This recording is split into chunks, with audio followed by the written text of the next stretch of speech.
just show up and do things, and then I was just like, who? Yeah, Who are you? that makes actually perfect sense. Yeah. Oh, you're doing one of these massive crossover events where every superhero on the whatever is going to be here, and I have no idea what the heck you're going on about. It doesn't help that spoiler. I mean, there is that, but the thing is, I saw it so long ago, I only have a vaguest recollection of what that scene actually is. Okay, I have this set up to stream on YouTube right now, and I just need to figure out where the link is. That'll work. Though it appears that this room does not have a cap anymore, so... But, bonuses are bonuses. Yes, thank you to Epic Duque for filling in the spoilers that I cannot, because applying black space to speech is only possible in the world of Scott Pilgrim. Does anyone know... Or, you can do the SCP redacted scritch. I want to share the link for this. Does anyone know the button I need to click for that? For YouTube streams? I haven't the foggiest. Maybe... I have never streamed on YouTube. I have streamed on Twitch exactly once. Your channel. Oh, here we go. Or, you can do the SCP redacted scritch. Whoa, my voice just came back through Fan's speaker from like a minute ago. Hello? Are you recording us and going to use it all for blackmail later? No. No, I wasn't talking to you. I was talking to Fan. Fan was the one where the voice came out of. I mean, Raccoon is the one who is streaming this and thus theoretically has a VOD. Yeah, I've got this recording. Yeah. I mean... I really like recorded stuff. Are you recording? See, there it is again. It just got to the stream. The stream is like a few seconds behind. Oh. The stream. Well, at least the stream exists. Anyway, if we can get the link out, we can probably get started. Yes, this is the Ask a Writer thing. We are trying to link things. Yes, we are. Hi, Keybounce. Yes, I'm telling you, stalkers. A lot of them. All right, we are going on in a moment. Hello to everyone here. We're just going to get everything together. I see some familiar faces. I'm glad people are joining from the other servers. That is good. Yeah. Let's see if there's anything else I need to hit. Anything else I should. Moments. All right, so...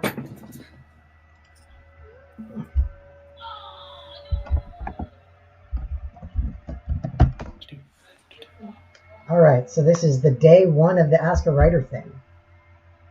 Yes. All right, is everyone ready? Muffin, I guess, will not be joining us. Muffin? The Muffin is in the moon. Sad. F in the chat for Muffin. Oh, no, we're not going to have a stream of Fs. No! Please also bear in mind that slow mode is enabled in chat. Oh, no. Oh, no. It's going to last the entire show, Shakespearacles. Oh, good. It's only a 5-second slow mode. I was kind of sitting there like, oh, no, I remember this when you're trying to get Q&A streams going and slow mode's on. Okay. I remember one con I had to communicate to the panelists in emoji reactions. Oh, yeah. I remember the first time we tried to do something like this at, we tried to do a big Q&A session at Ponyfest 2, and it was just an absolute breakdown of, like, people were watching the stream that was like, 30 seconds behind, right? So there was a 30-second lag on the stream, right? And there was, like, there was this 30-second delay in the chat because of slow mode. So people were desperately trying to, like, comment or ask questions about things as they happened, or we'd ask someone, hey, what's up? Did we answer your question? And we'd have to wait 30 seconds for them to be able to respond. So I'm glad that we're doing this from the straight voice chat. Yeah. All right. We should probably get started. All right. Yeah, it's 8:05 or it's 7:05. So let's. 6:05. I'm giving away the fact that I'm not in Texas right now. Gasp. So here we are at the Ask a Writer panel. Are you all excited for Ask a Writer? I'm excited. So this You is think how you're excited? Look at these nipples. Whoa! Thank you, Shakespeare. Shakespearacles. No, Shakespearacles. Now remember, rating. Oh, Alright, I forgot. so People don't have nipples. This is how this is Yes, going to work. exactly. Basically, all of the writers, we're going to introduce ourselves and give a brief piece of advice for what we think the best piece of advice to give to new authors is, and that's going to be under 4 minutes each for us. So we're just going to be brief, guys. I'll snap at them if they start going over. I've got a stopwatch here. My goal is to be as fast as possible. Then after that, we are going to move on to questions, answers, and discussions, where you guys can ask us questions or give us something you want to hear us talk about, and we'll talk about it for a few minutes. And that will happen in, the Clawstein room, the chat room for the text chat. So go ahead and ask in there. And then after that, the last thing we're going to do is we're going to let me check to make sure that we've got these other two rooms. But the last thing we're going to do is we're going to try and do let me make sure that hasn't been canceled on us or something. These days, what hasn't been canceled? I mean, I was afraid this wasn't even going to happen every now and then. The way the last year was going, I was afraid the computer was going to get a virus. I'm not sure which part of that I should laugh at. It's a joke. You can laugh at all of it. I'm going to go quick ask the staff, the con staff, if we're going to have writing workshops. So... Well, while you're waiting for an answer on that, we can continue. Yes, we're going to continue while we wait for an answer for that. But if we do, then bring something to read, and it needs to be under 4 minutes. It needs to be brief, and that's going to be a roundtable discussion in another voice chat, where we just go over your stuff with you and give you feedback. Well, everyone in the room will give you feedback, but, So, I'm Rockstar Raccoon. I write horror, sci-fi, professional documents, I do research and stuff, and the main thing is I'm best known in the community for Displaced Into Nothing, which is a horror story, and I also wrote I Thought You Never Ask and The Mare in White, and I'm working on my own dark fantasy series right now. And my first bit of advice, my favorite bit of advice to give people is to think inside the box. So instead of doing everything from scratch, you want to write what your audience knows. And the reason why you want to do that and use stuff that's just commonplace as opposed to trying to reinvent everything is because when you do that, you're always going to have working material available, first of all. So that means you're going to be able to research and get things. When I write my dark fantasy setting, whenever I want to include something, I go straight for the mythology or the real world examples, and I just start writing off of that, and I don't try to make things up unless I have a really good idea. Because when you use things that your reader might have already seen, or is likely to have already seen before, it's a lot easier to explain, and it's a lot easier for new readers to access, meaning it's not going to confuse them with throwing a bunch of new stuff at them that they've never seen. And when you do that, that allows you to really focus in on what matters, because what you'll see is these people that, let's say I'm telling you about my fantasy setting, and I'm talking about it's a dark medieval fantasy setting, and there's humans, there's elves, there's dwarves, there's goblins, there's orcs, there's trolls. Oh, but the goblins, orcs, and trolls aren't evil, and magic is this force of destruction.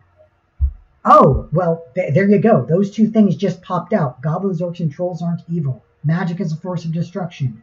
That's not usual, and that's what you're going to focus on as the reader. That's what's going to pop out to you as what's important in this setting. As opposed to if I completely remade a world from scratch where everything is new.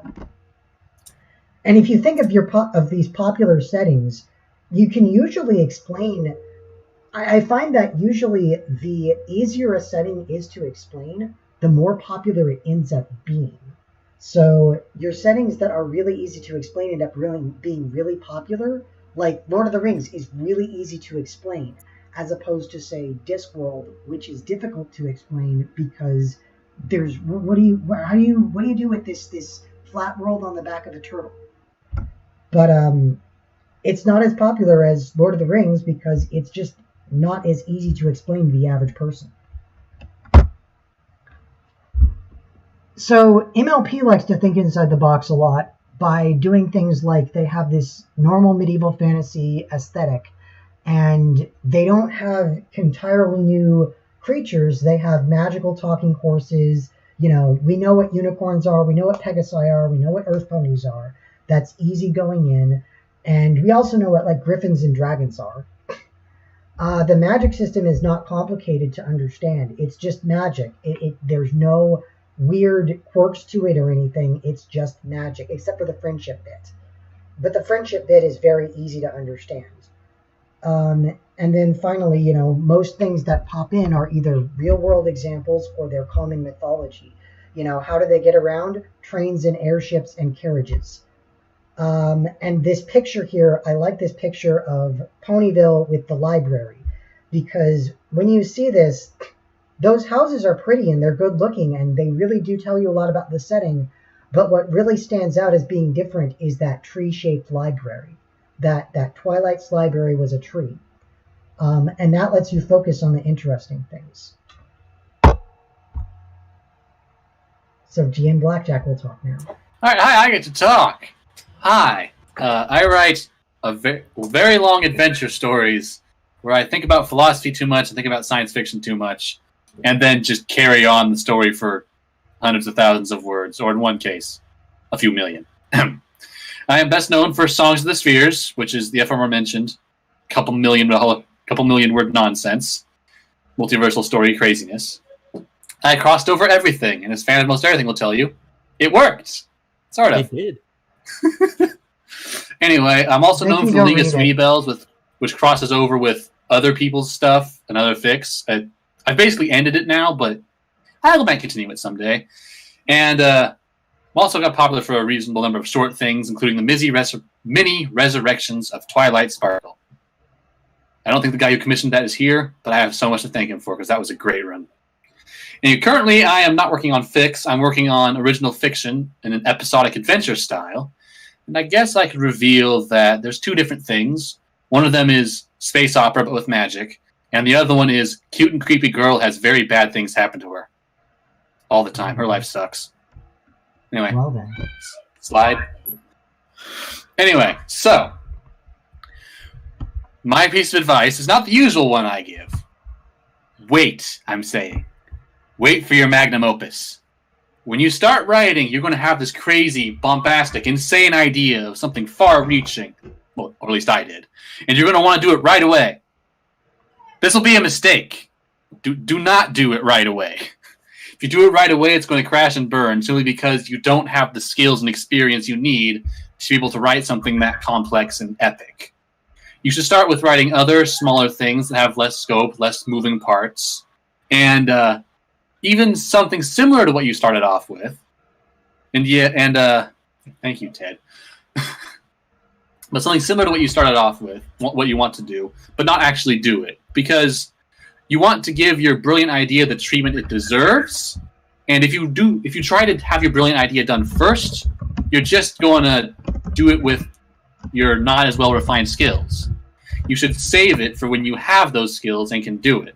It'll save you millions of words of stuff you've thrown away, because a 12-year-old should not be trying to write the crossover to end all crossovers. Let me just tell you that. Anyway, so that's my advice. When you start writing, you're going to have this crazy idea. Purposefully hold it back so you can do it later when you have the skills required after gaining experience.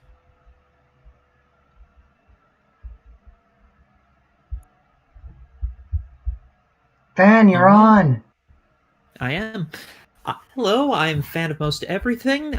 I also have far too much fun with multiverses. I like I like weird ideas done well. You may know me from such stories as Oversaturation, wherein Sunset Shimmer realizes she has broken the universe and has to deal with the consequences. Elementals of Harmony, which was my first major foray into pony fic, and also Magic the Gathering, because I cannot get away from that game even if I tried. And just kind of being around the site. I've certainly written a bunch of other stories, but it seems like a lot more people know me from comments than my writing. I also do Friendship as Card Games. Every Sunday morning, I take a piece of pony media and turn it into magic cards. I'm currently working through Friendship as Witchcraft.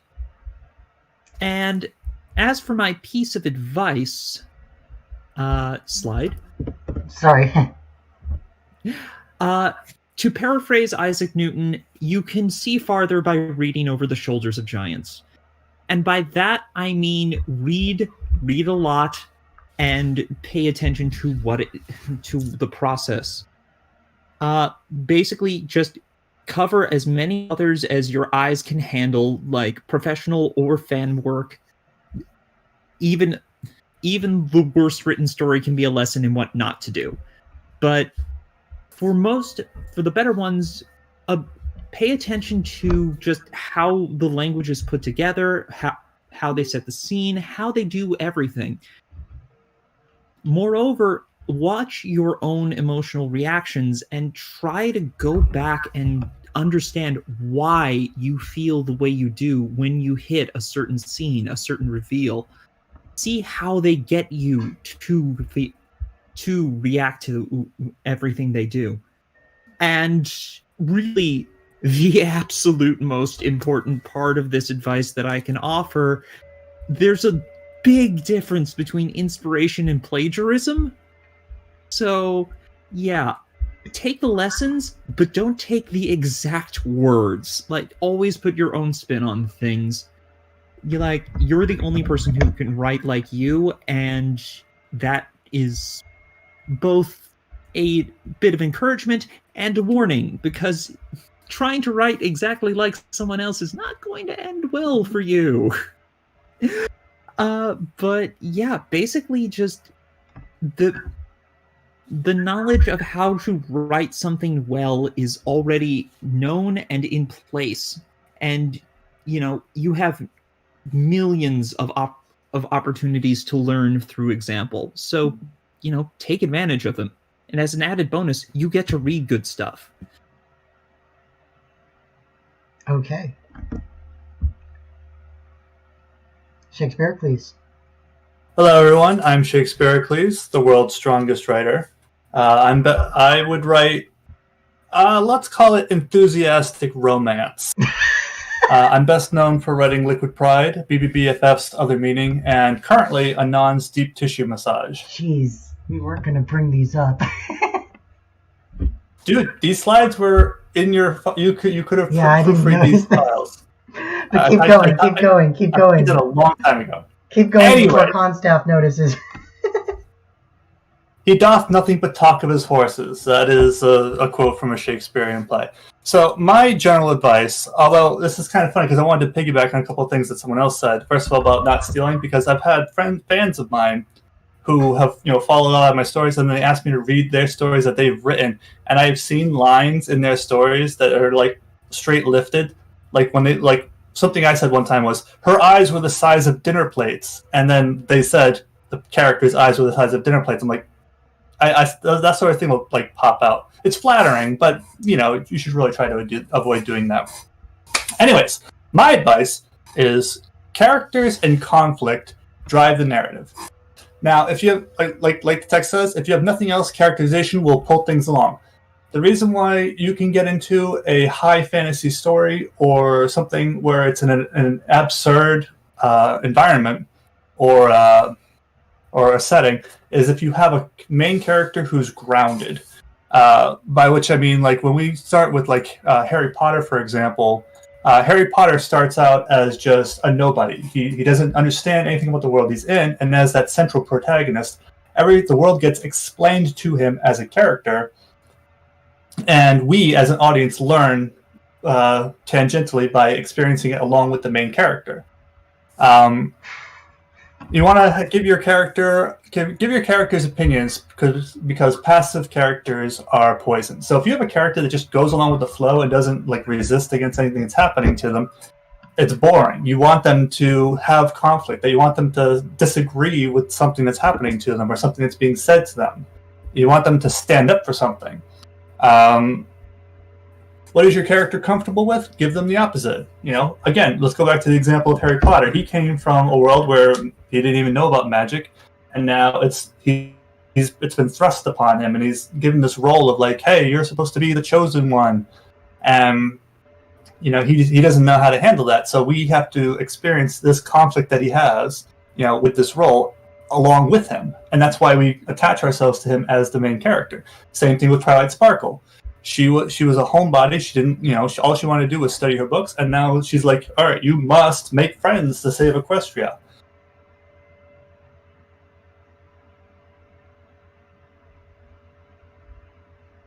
Not just, them saving the world, but her internal conflict and becoming a more social person. What's at stake? Stack the odds against success. So, she has to save the world by making friends, but she's resistant to making friends. So the odds are against her. You admire a character more for trying than for their successes.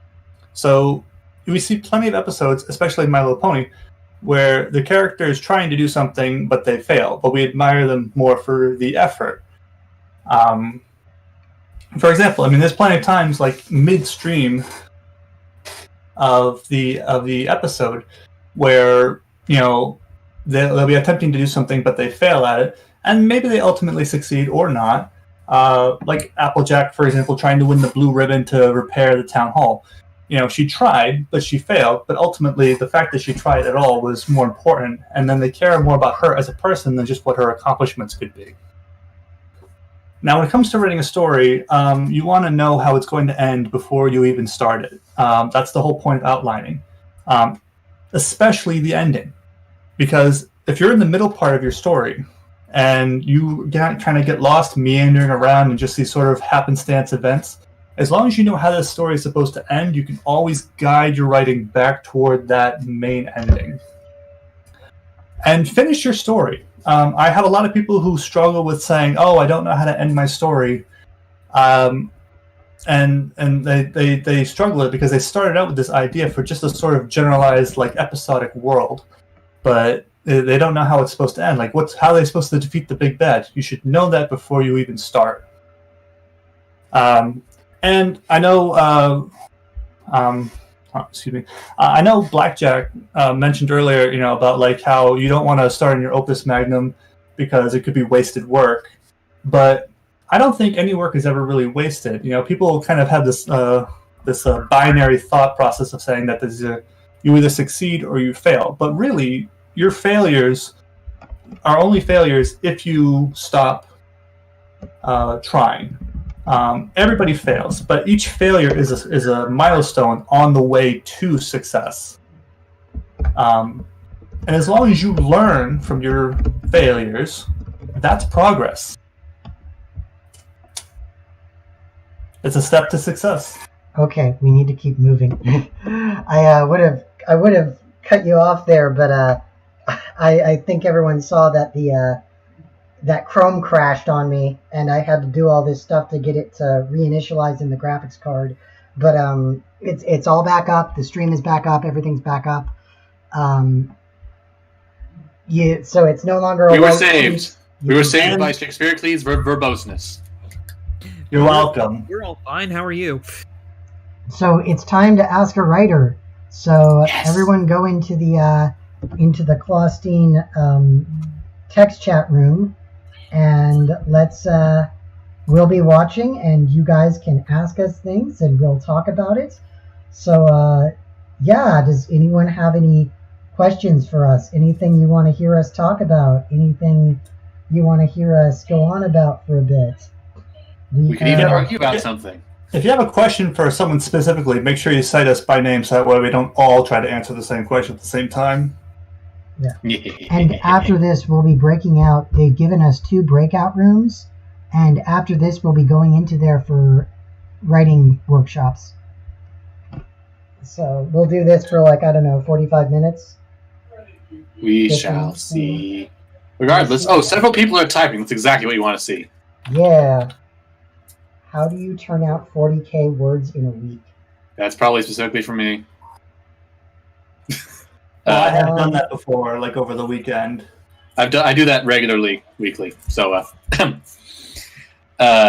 honestly, it's just having forced myself to write at a young age. I eventually can just do it forever as long as I have time in the week. Just not stop.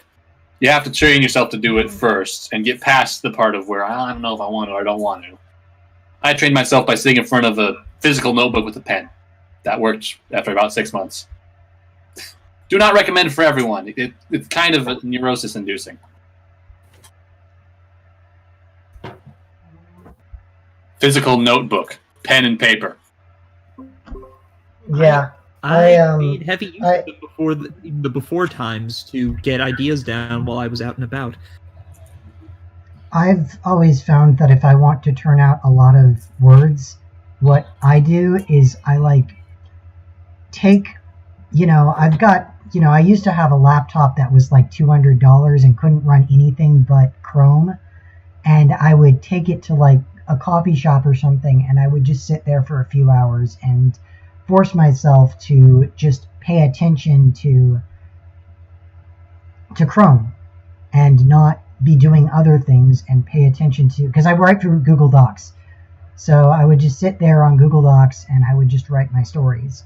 That became really difficult when COVID happened, and then of course it became impossible once I got COVID and I was sleeping 16 hours a day, but that would be my advice. Die? You need to minimize the chances distractions. Of a zombie, What about what? Shakespearacles asked if you died. I made a joke about a zombie. Almost. Pretty bad.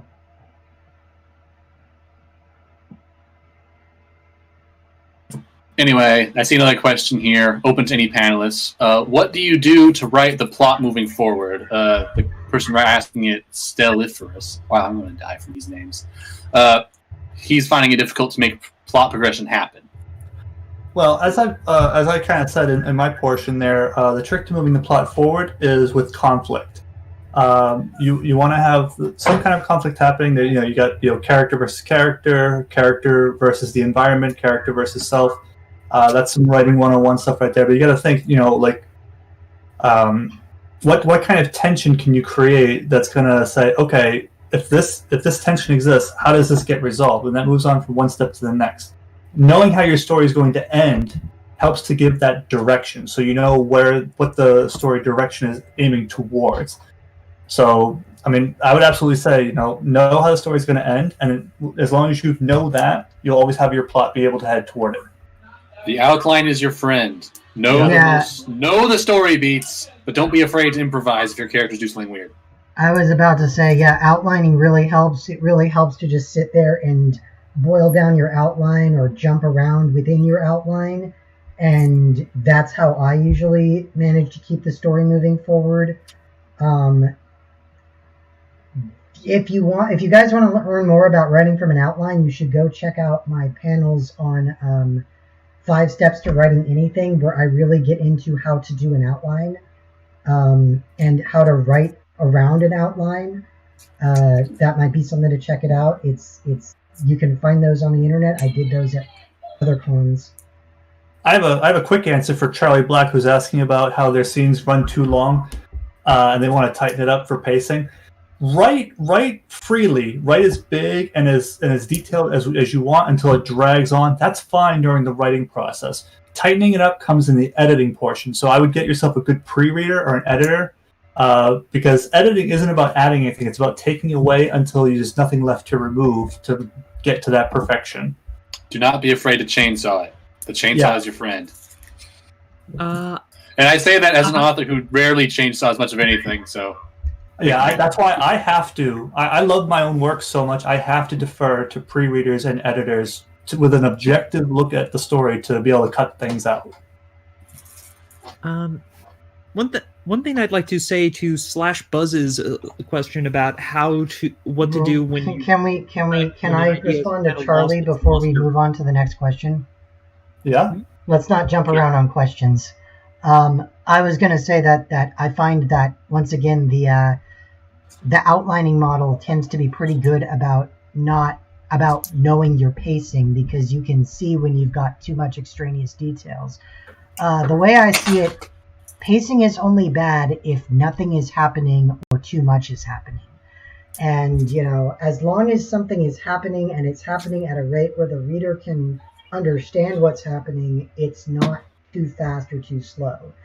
And usually if you've got an outline and there's just vapid nonsense happening for 10 minutes, the novellas I'm working on, it's like you've got periods where there's not much going on, and then it's like, okay, just rush through this part. There's not much going on. But then when the monster shows up, that's when you really want to start, focusing, because then you can describe the monster and you can describe how they're fighting it and all this stuff that's going on. So I would say outline really helps. Again, the outline is your friend.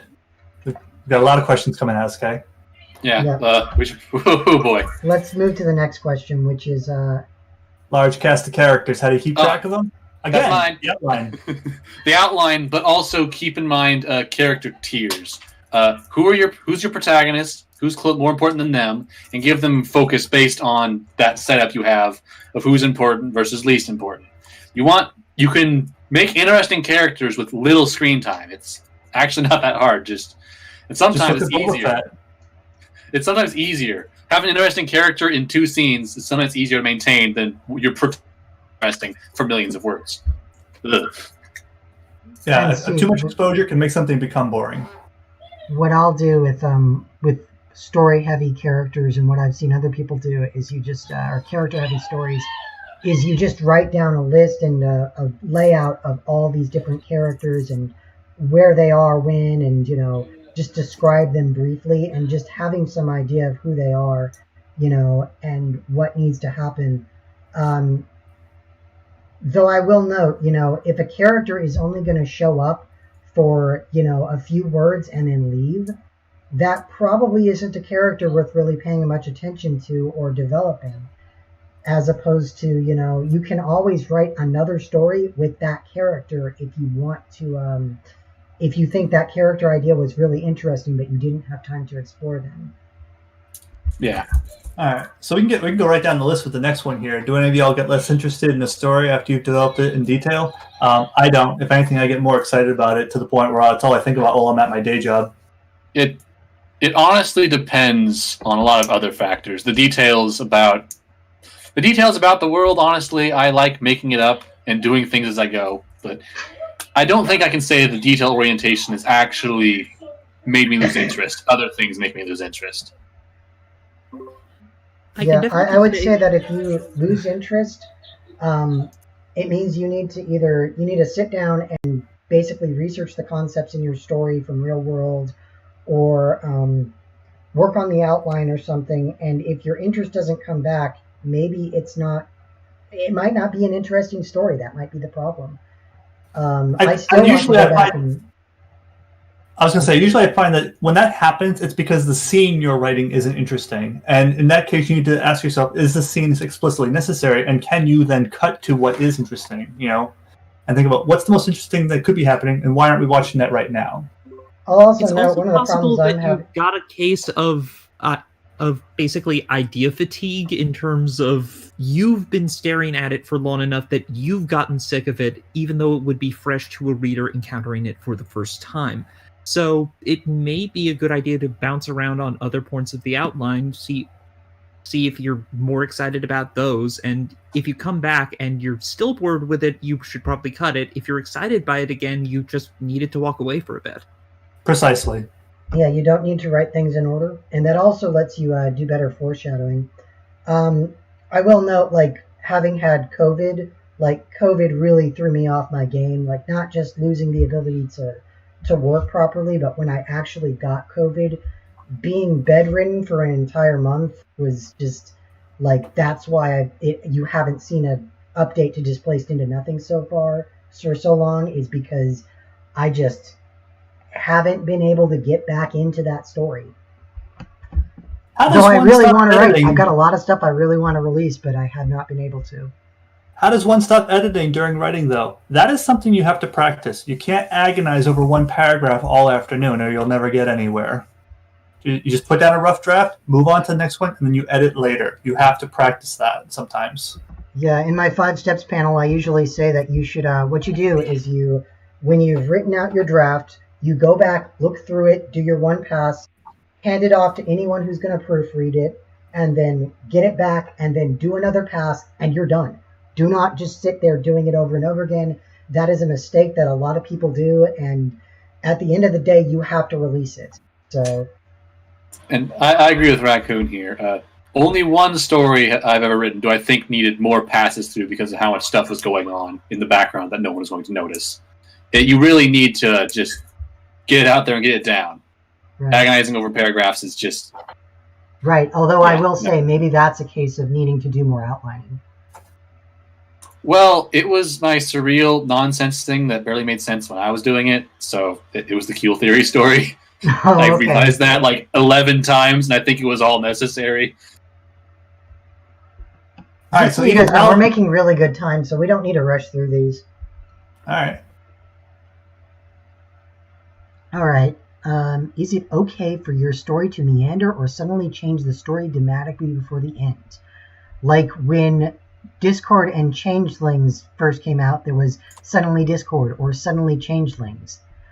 I would say it really depends. If you do it well, then yeah, that's perfectly fine. If you don't, I thought it was a little ridiculous when what is it, 5 score, that out of nowhere it's like, oh yes, this is Discord randomly became evil and attacked them.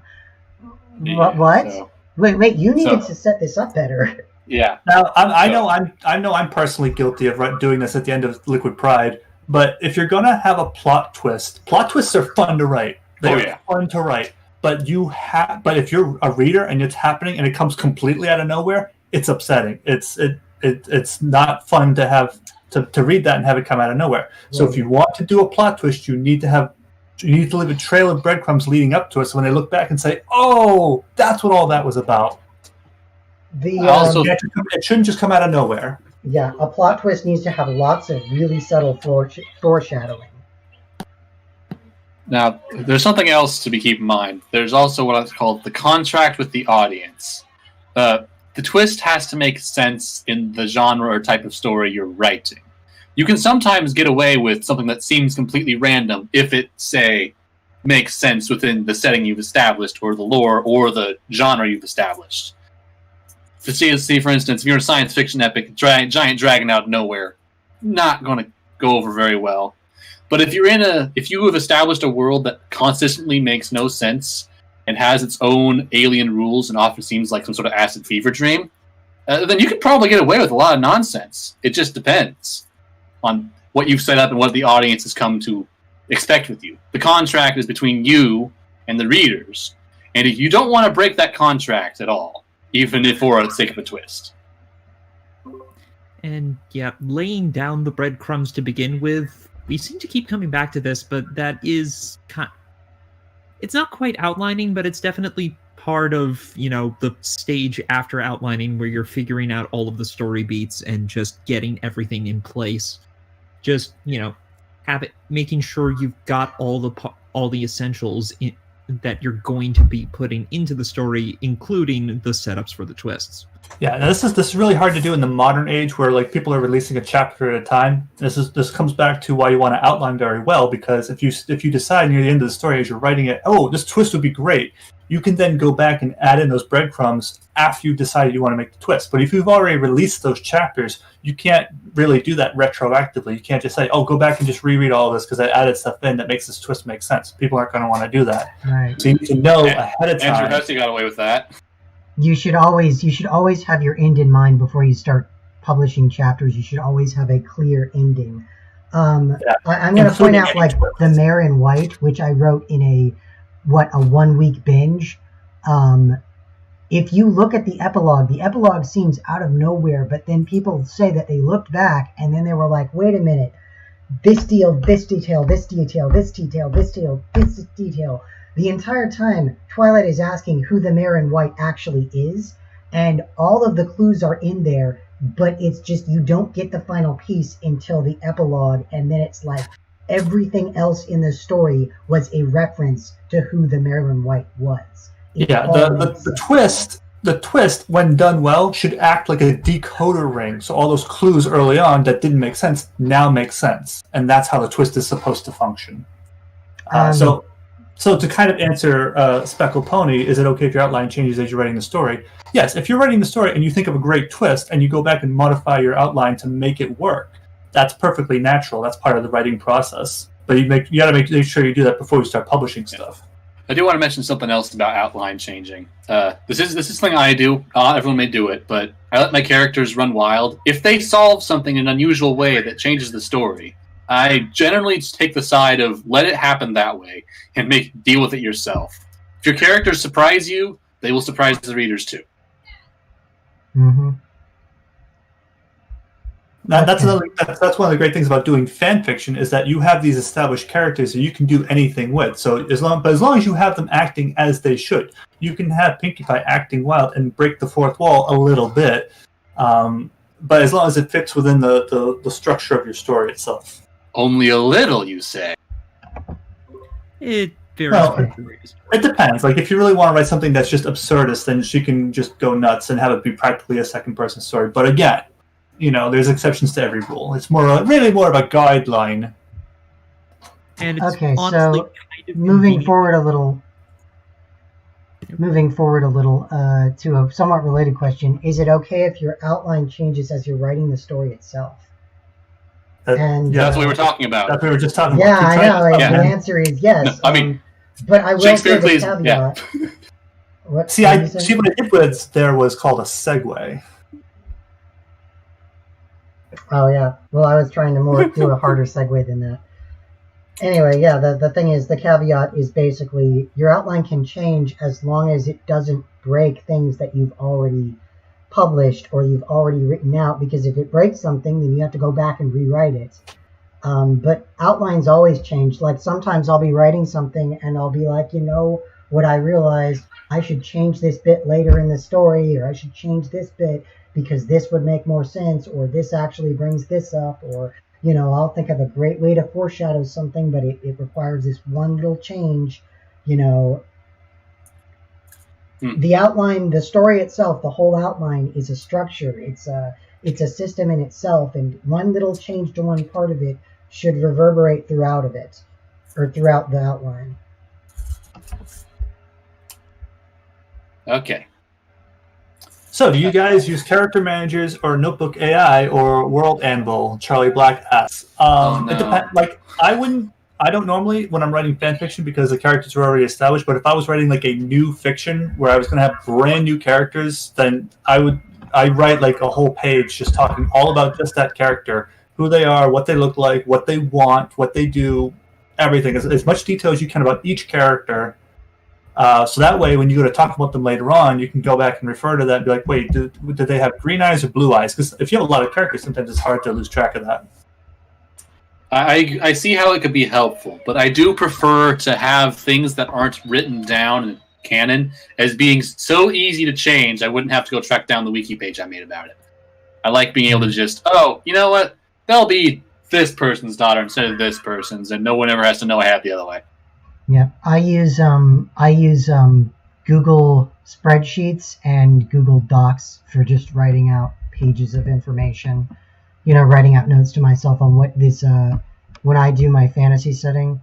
So I've got like spreadsheets about like what all the things that are going on are, and I've got note pages on all the little different things in the setting. But I find that World Anvil or Notebook.ai that's an extra complication that might not be useful. I don't necessarily know it's not useful at all, but it might not be useful. Alternatively, you could just leave it vague. Just put in the details that matter.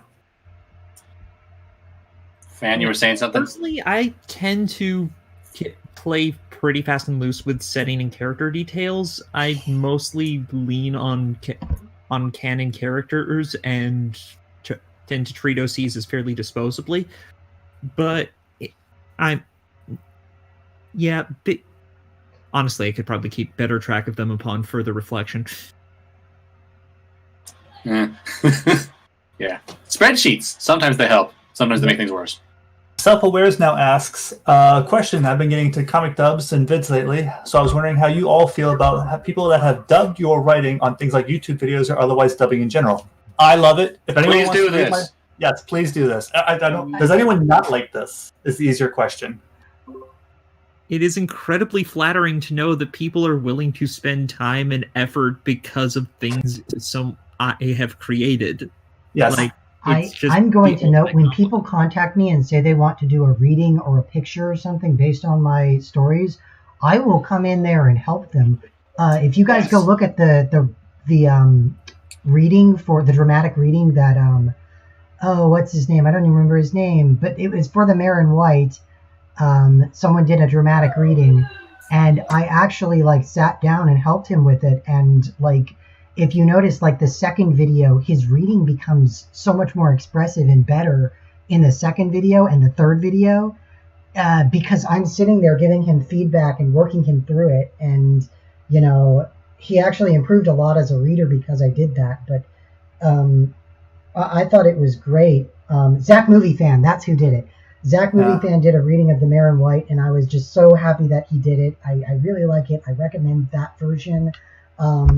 Yeah, so go look that up.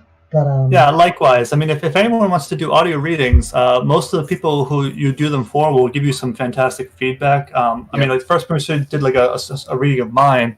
They tried to read the entire story with one breath, and they were just huffing and puffing the whole time. I'm like, dude, you either need to just edit that out, or take a pause between each paragraph and take a breath. It's a lot better. A few seconds of silence is better than listening to somebody huff and wheeze as they're trying to read a paragraph of dialogue. It's that's one of the things I would advise if you want to do it, is just so practice reading out loud. The answer is read our things. Use 15 AI to read our things. We don't care. Yeah. The answer is that the person who doesn't like that is far and few between. Yes. But definitely contact people if you do that, because they'll probably help you, and they'll probably promote it. Of course, the one guy who contacted me about it, I warned him. My stuff is really, really long, man. Your voice is going to die. Okay, so how do you foreshadow properly without either babbling or the reveal or making it too subtle for the reader to notice? I agree with this, but I'll go last. My answer to that is it depends so much on the situation that I can't even begin to answer. Process. It's a delicate process. Yeah, okay, so I have written mysteries before, and I have done plenty of foreshadowing, and the first time I did it, people figured it out. Not because I did it, obviously, but because I've got smart fans, and I will applaud them for that, because I've given it to other people who weren't necessarily familiar with it, and they didn't necessarily get it. So it's not that it was too obvious. It's just the people who got it were smart. And you want people to be able to figure it out, because if you make it so hard, if you make the clues so complex that there's no way that anyone could have possibly have gotten it until you revealed it, that's not so great. That doesn't empower the reader. If the readers who figure it out feel fantastic, and then when they find out that, oh yes, it was the person who they thought was the killer, it was them, it makes the reader feel fantastic. So it's okay if they figure it out. Right. It's very. Do not be that guy. Do not be the guy who changes the ending of a story just because someone guessed it. Yes. Oh yeah, absolutely. Don't do that. That is so weird to me that they do that in TV shows apparently, where they, people guess our plot twist, so we just don't do it, and it's well, why? Just do it. That's why Star Wars Episode 3 went the way that it did, because the original script got leaked. There wasn't even going to be a General Grievous, and Darth Vader was going to become Darth Vader much sooner. But because the script got leaked, they changed it. I did not know that, but it's sad because General Grievous was my favorite character in the anime. He's one of my favorite villains, anti-heroes, really. Hey, I like them just for the memes. Silver lining, my friends. Mistakes produce the best things sometimes. Is that what your mom said? Anyway, I would say that the way to foreshadow properly starts in the outline. What? What were you saying, Fan? By the same token, don't go full Agatha Christie and deliberately leave out vital clues just to make sure no one gets it. Yeah. Right, that's bad. If your reader is able to piece together the answer to your mystery, that's fine. That means you're at least doing foreshadowing right. If it's too easy, then maybe you need to be subtler. But I don't mind being able to guess who done it or whatever before the characters do. I'll always have a suspicion about whatever character or what's going to happen next.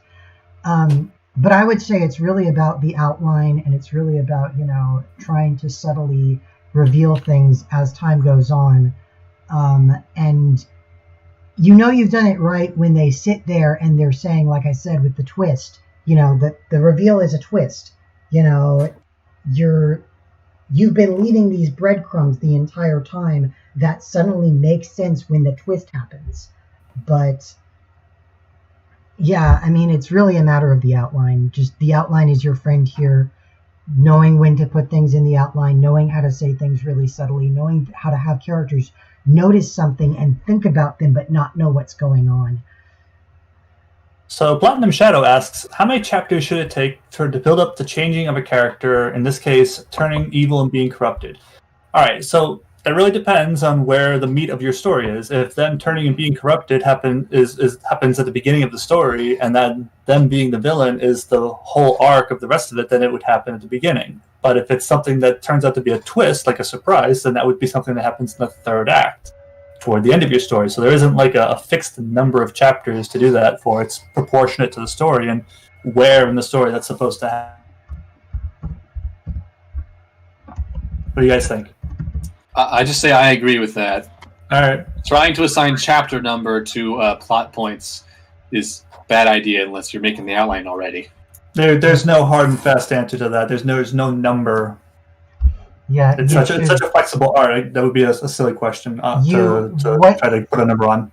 What I would say the question is the question you need to be asking is, what makes the character turn from good to evil or be corrupted or whatever.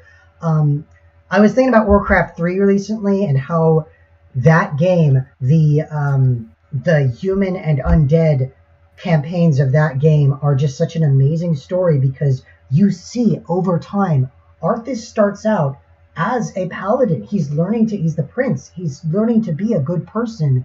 And you see at the very beginning that little kernel of what could be bad about him right at the beginning, where he's like, why don't we just go slaughter all the orcs? And they're like, well, the orcs are clinging to this other tribal lifestyle, and we have kind of enslaved them.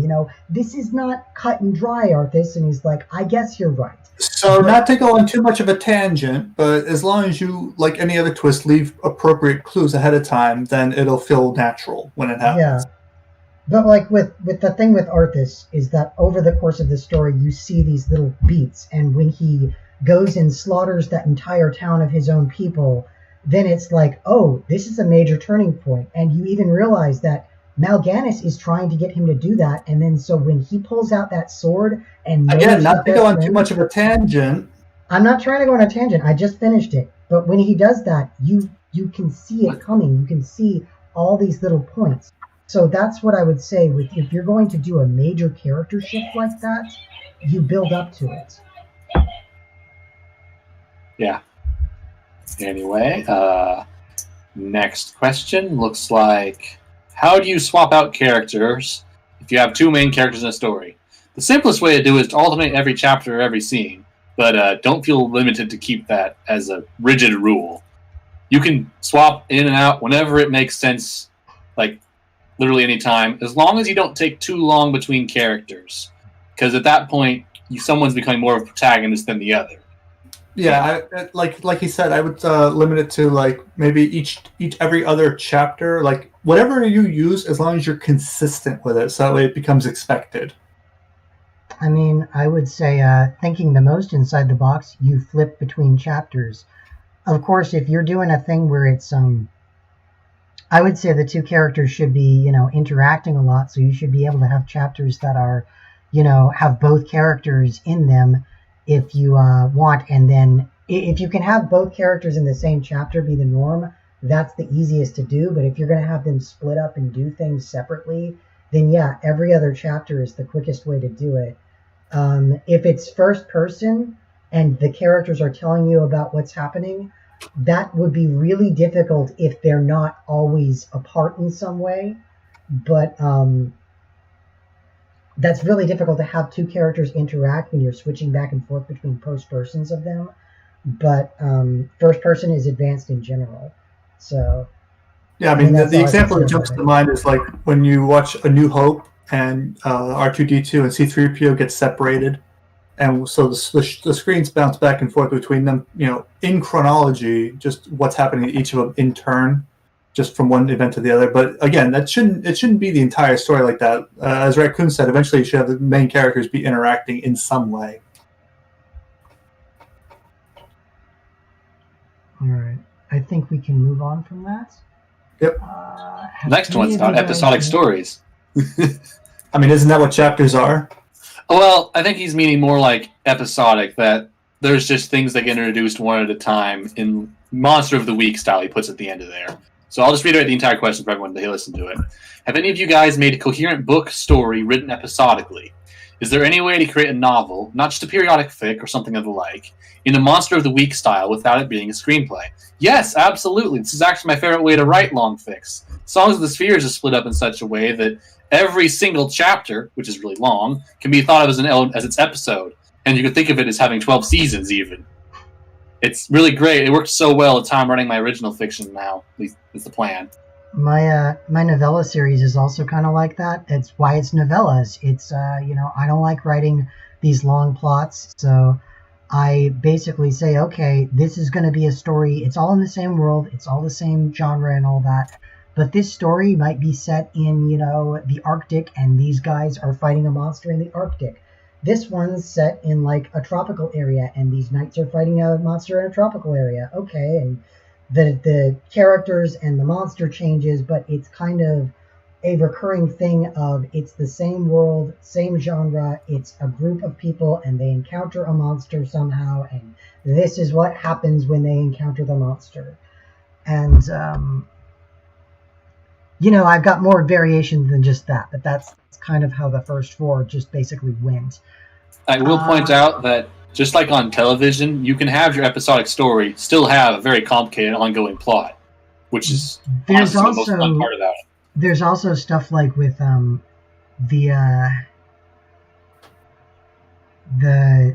Magic Continues, which will be coming out hopefully sooner than we think it is. But anyways, when we were writing for that, we basically sat down and just said, okay, well, what do we want to write about? Do we want anything? What sort of episodes do we want to have? And what do we want to cover right now? And it was basically, well, what could happen in this time frame here? Okay, we've got 8 ideas. Let's write 8 episodes. And hopefully you guys will get to see that eventually. All right, so I think the next proper question comes from Keybounce asking, by the time I get back to editing, I've forgotten about the things that stood out while I was writing. So how do you remember the problems for later? Well, in this particular instance, if you have forgotten all about the thing that stood out while you were writing it, then I don't know if it would necessarily be that big of a problem.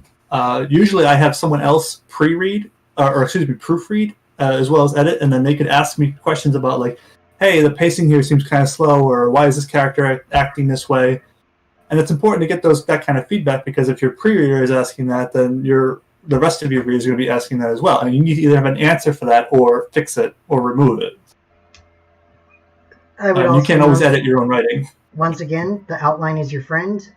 If you are reading that outline and something does not make sense, that's because it doesn't make sense. The outline should have a clear set of story beats that ends with, that gets you from point A to point B and makes sense the entire way. I want to comment on something here that's not actually a question. He's pointing out that T-Money is saying that I have a feeling writing a crossover story is somewhat easy because the series involved are from pre-established worlds. Nope. No. Holy cow. See, if you make the world up yourself, you can change it whenever you want to suit your story better. If the world is pre-established, you can't do that. That's a problem. I avoid I writing would disagree a little bit. because when you're writing a crossover, you have double the potential to piss off your readers by messing up with the canon. Oh yeah, tone dissonance between the franchises is hard to deal with. If you cross over everything, you can deal with it just by having everything canceling each other out. But if you do just two, ugh. I subscribe to the Harlan Ellison school of thought that your job is to piss off your reader. So I don't care about pissing off my reader. I actually would say that writing a crossover story is easier than having my main pony fic being a crossover story. I would say it's easier than writing, a pre-established world because, yes, I don't have to figure out what's going on in the world there because there's already something, and if it's not there, no one's going to complain if I put something interesting in, and I don't have to worry about breaking something somewhere else in the broader series. What I would say writing a crossover is really about is finding the little points of interest that you can tie into each other. The movie that I was watching recently that I think really did a good job of this was Batman versus Teenage Mutant Ninja Turtles, which is way better than it sounds. Because they give the Joker the thing that mutates people into animals, and he just goes apeshit with it. And it's amazing. And, the way that Nostalgia Critic described it, because he also did a review, that's why I watched it, is, you look at this and you get these two things together and you just see all the potential. Your eyes just widen with all the potential for what could be done with this. If Shredder teamed up with Raj Al Ghul, what would happen? And I would say that that's the fun of a crossover is that you get all these wacky, if you're doing it right in the ideation phase, before you even go to the outline, you should have all these ideas of how these two settings connect really nicely and can have a really cool story. So that would be my disagreement with everyone else. I think crossovers are easy and they're fun and they're zany. And also because they're always fan fiction, you can just be screwy and weird and you don't have to be good. Well, there you go, guys. There's your opinion of counterance. Let one fan have to say. Thank you. On the flip side, there is the risk that sometimes those ideas seem really cool in your head, but then you run it, but then you actually play them out, and sometimes it just turns out to be X meets Y. Okay, now what? I don't know. And it's just yes, the examples with the Joker getting Teenage Mutant Ninja Turtle mutagen and just going hog wild with it is incredible. But sometimes the two franchises are just brought together because the author likes both, and there's not quite as many gripping points. And yes, they can be fun and zany and incredibly rewarding if done right, but there is a lot of potential to just have them glance off of each other. And I'm not saying it's not worth the effort. I'm just saying that one should be aware of that risk. Keeping the synthesis in mind is important. Yeah. Do not go as far as I do. It can come out really nicely, though, and I've seen some really great crossovers. So if we're done with that, I do want to read this comment out loud. Someone was asking about the editing thing. And Charlie Black says, the comment tool on Google Docs is the king of lifesavers. Once you get the muscle memory, it takes less than 10 seconds to write a virtual sticky to remind future you to correct something. I've probably made over 100,000 of them. And I will also note, this is great for when Google Docs is great to write stories in, especially since you can send them off to proofreaders and watch them read through it. Get the editing army on board. I rarely use the comment tool myself, but every now and then I'll get to a chapter where I've commented, fix this, the pacing is all off. I'll also note when I'm... Good to use. Go on. That's good to use, just good advice. Okay. I'll also note when I give my 5-step seminar and the last one is editing, I tell people, you want to make sure that your people are using comments and suggestions to proofread your stuff, because that is the most that's an effective way to do it, because then you get to see what they're trying to change. Don't ever let people just directly edit your story. Always look over their edits, because you might even reject an edit that someone tries to make and say, no, this is better. What I had originally was better, or this other idea is better.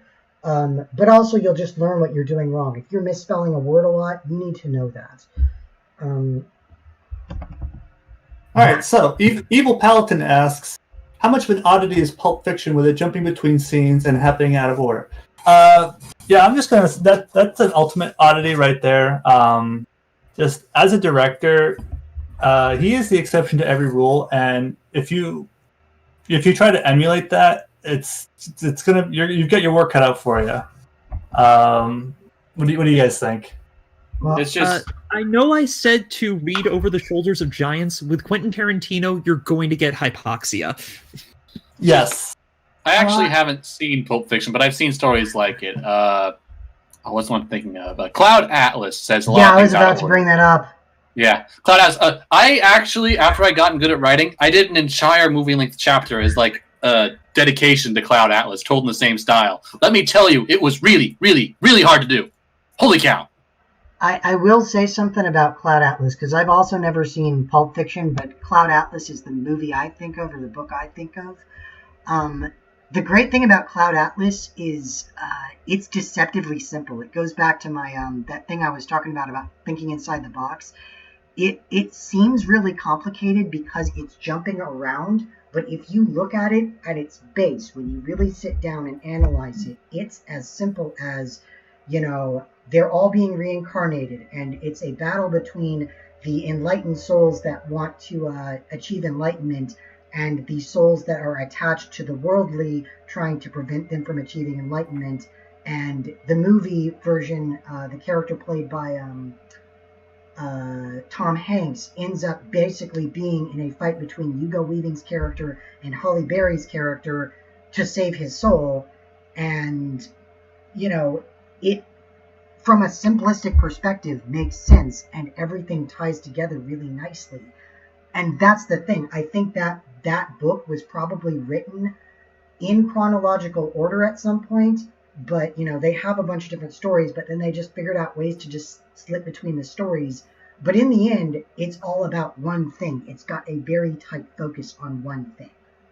Yeah, So I mean, would say you that's can how write your scenes out of order, and you can do it well, but it can still be poorly received by some people. Right. And it is that's one of the things you're just going to have to expect if you try to do that. And it is a heavy workload. It will take a lot longer to do. And it's I'd say that the main absolutely thing the is kind of just thing where you want multiple people reading it over to make sure it actually makes sense to someone who isn't you. You need an army of editors. Oh, yeah. Yes, for something like that especially. I mean, I assume Cloud Atlas was written in such a way that they wrote each thing out as its individual block and then figured out ways to cut them up into chapters and then mix the chapters together. Oh yeah, the original book was basically written like an onion. It's a symmetrical structure and just going from one time period to the next and then going backwards. Yeah, it's right. And I think the reason I think the reason they did that was because they didn't want you to sit there thinking these are all 5 separate stories. They wanted to make it very clear all of these stories are connected.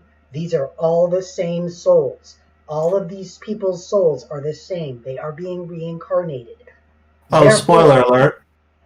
I mean, if you don't get that, then you're not going to understand what's going on. There's significant comet birthmarks and everything. Yeah, I mean, it's even more obvious in the movie than anything, though. Yeah, because they're played by the same characters. Well, not always. I actually haven't seen the movie. I just read the book. I mean, Hugo Weaving's character, he even plays his character's soul when his soul is incarnated as a female. Do you remember that in the 2000s when Hugo Weaving is I don't know actors' names at all, okay? It was cool before Doctor Who Agent did it. Smith. I now know who Agent Smith is. Thank you. All right, so I'm just scrolling down. I think the next question comes from Speckle Pony asking, how do you segment your story into books? I mean, if you're writing a series and each book is following the heroes on their journey, how do you know how many books to write? That's a big question.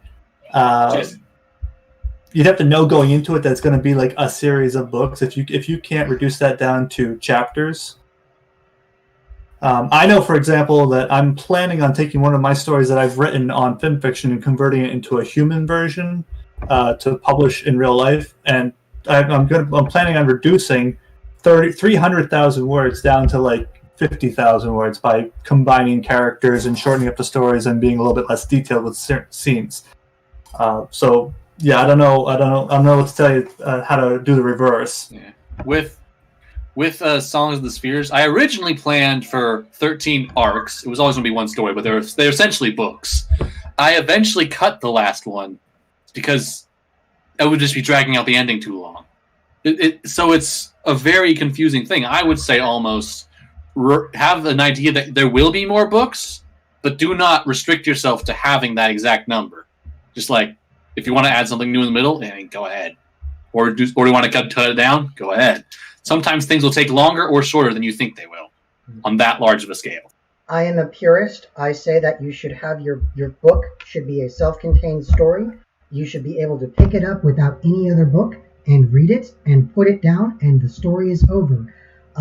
If there's a common plot between books that's going on between the books, like Harry Potter, that's fine. But if you pick up a Harry Potter book, whatever they do for that semester, you start at the beginning of the semester, there's stuff happening that semester, and it's wrapped up by the end of the semester. They go home for the summer, put the book down. That's how you should separate things into books. Don't do what J.R.R. Tolkien did.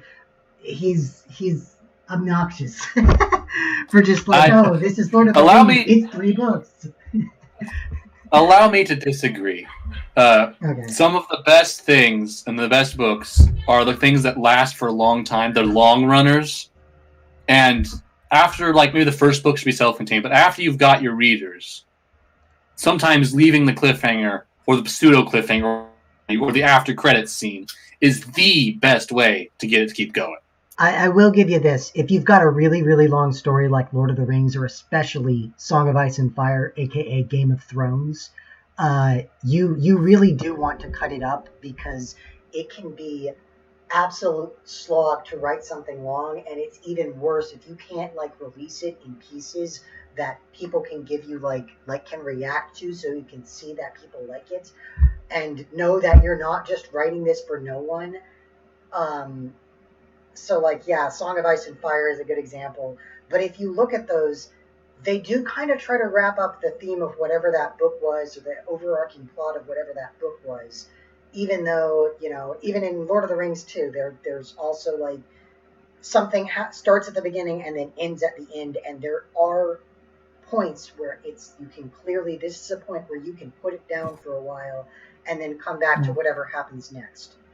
But the short answer is cliffhangers are the key to future marketability.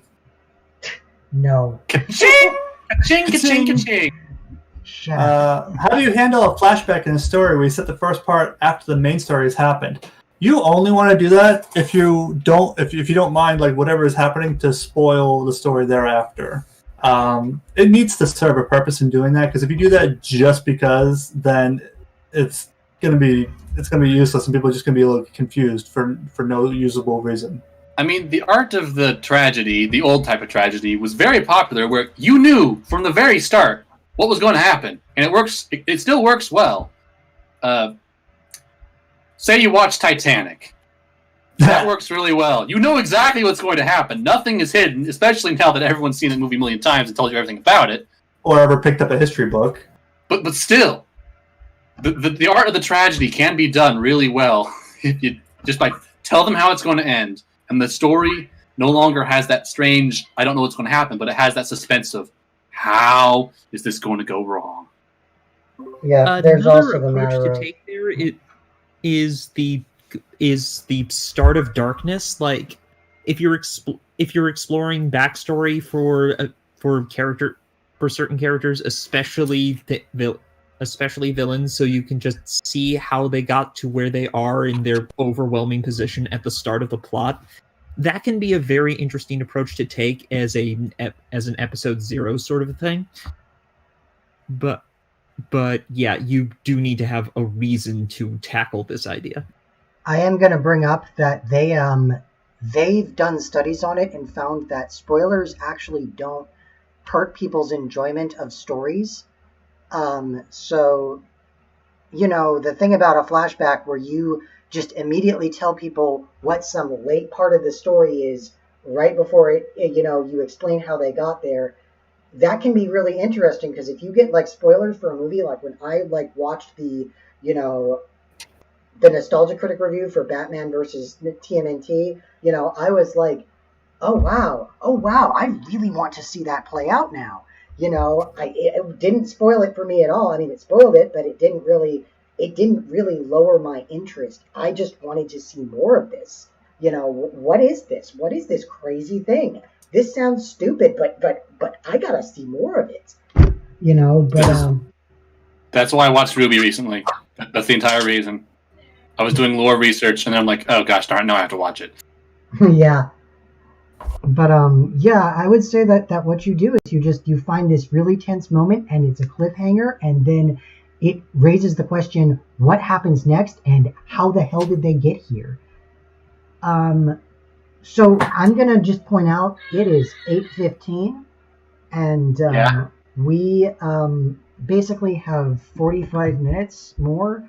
So the question is, do we want to spend another 15 minutes on questions and answers and discussions, or do we want to move on to some sort of, to that writing workshop stuff?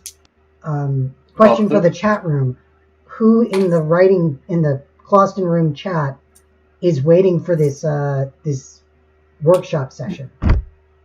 Yeah, let's see who's there. Plus, there doesn't seem to actually be as many questions left, actually. I got one last one from Keybounce asking, how do you bring in new readers? Get lucky. Well, all right. Here's a more practical question. Yeah, so while they're answering the question, let's answer this.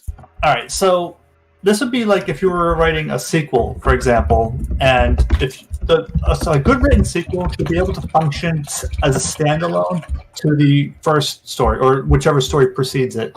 It should build upon the story that you've already created, but people should be able to enter in just reading the sequel without having to having read the previous one. Like if you watch Terminator 2, you don't have to watch Terminator 1 to understand it or to enjoy it. As a matter of fact, I watched Terminator 2 without even knowing there was a Terminator 1.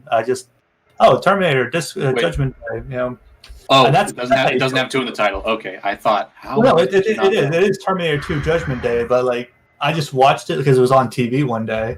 But then I thought, there's a first one, obviously. I mean, because this is called Terminator 2. But I understood everything I needed to about the world, about the characters, and about what people are doing and why. That's how a sequel should work. So if someone comes into a sequel story midway, so to answer your question is, how do you bring in new readers? Is to make it so that whatever the current time is for them to be entering in, the story needs to have an entrance, a way for them to get into it without having to go through the backslog of whatever you've already written.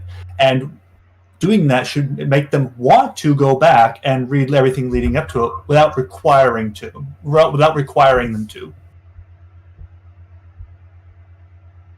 Is my answer. Answer accepted. Cashing out check. Print. Hang on, I've got something to say about it. One of the things that I'm doing with my novella series that I was going to release and then COVID happened was, I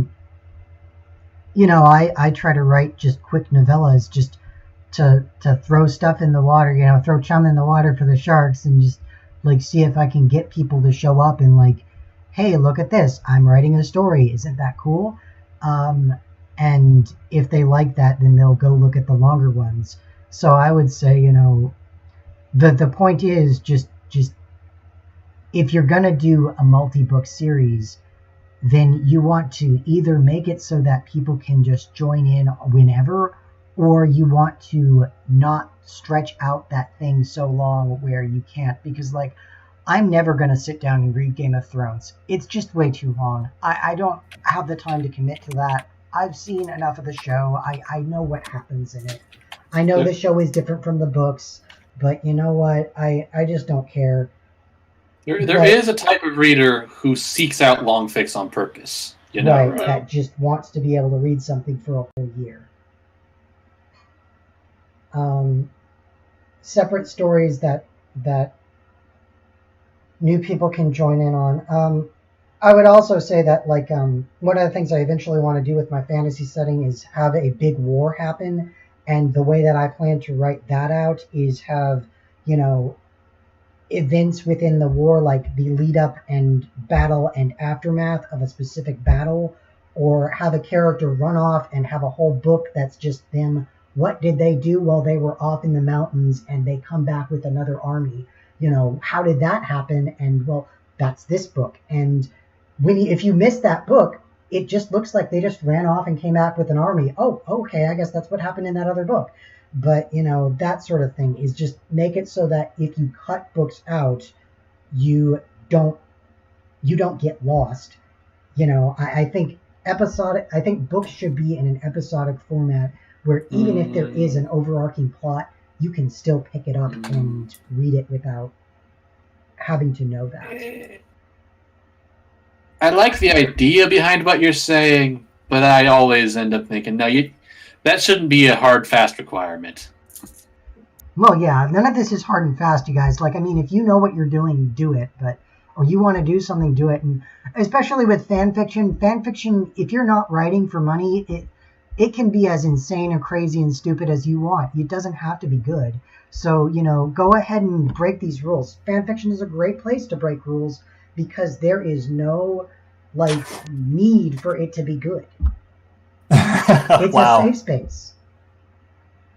Yeah. In my particular case, working with the oversaturated world, which has basically kind of grown beyond my control. You let go of it too much. They've stolen it from you. But yeah, I've definitely noticed that I have to. One thing I've learned through doing it is that I need to incorporate more background details into each story as it grew, simply because of the growing scope, and also people who somehow fail to understand that something marked as a sequel might require some background reading. Oh boy! Despite being part of a group and having the AU tag. Basically, whenever I'm on the website and I see a story that's marked as a sequel, the first thing I look for is if it says prior reading not required. I love seeing that. Oh, yeah. You know, I've put that in a few things. That's nice. If there's prior reading required, if it's not a standalone next part of the story, if it's just like a continuation of what was happening in that last story, like Astrioth, where it's like each of these stories is basically a continuation of the last story, and it's like, why don't you just make it one big story? Why did you split this up into 12 parts or whatever? I mean, I get it. There are 100 chapters, but reasons, but also so I can have the longest completed fic on the site, not him. Also, it was either for Australia or Appledashery, but he hit the cap for the number of chapters you're allowed to have in a fanfic story. Did not know that existed. Neither did anyone else until he found it. Okay, yeah, that makes sense. But that's when you go tell Nighty to fix the website. That's when you go, Nighty. Yeah, I like these scenarios. I'm pretty sure the cap's around 1,000. Just keep asking for more emojis. We'll get them someday. Oh, man. Because, you know, me and Solace were the ones who did the HD versions of Emoticonies that they use on all the Discords now. So I know we had to like bother. We couldn't go through Nighty to do it. We had to bother one of his mods until they made those the emojis on the Discord. But we're kidding, by the way. We all know Nighty. We all like Nighty. We're all friends with Nighty here. It's just do not anger the master. They're just messing around. For those who don't know, Nighty is the guy that owns FemFiction. But everyone who's a big writer on fiction meets him sooner or later just because you run into him on like Discord or something. Yeah. He owns our souls. The Wheatyverse. Someone likes the Wheatyverse because of the episodic nature of its stories. Well, okay then. That's fine. One of the things you should think about if you are writing something is you have to decide, like, are you writing this because it's something that you need to write, like something artistic that you need to get out, or if you're writing it for the sake of or like for this is like for a lot of people who like write commissions. Are you writing it for someone other than yourself? Are you writing it because it's something that happens to be popular? And there's nothing wrong with doing that, but you should know that up front and be honest with yourself about it.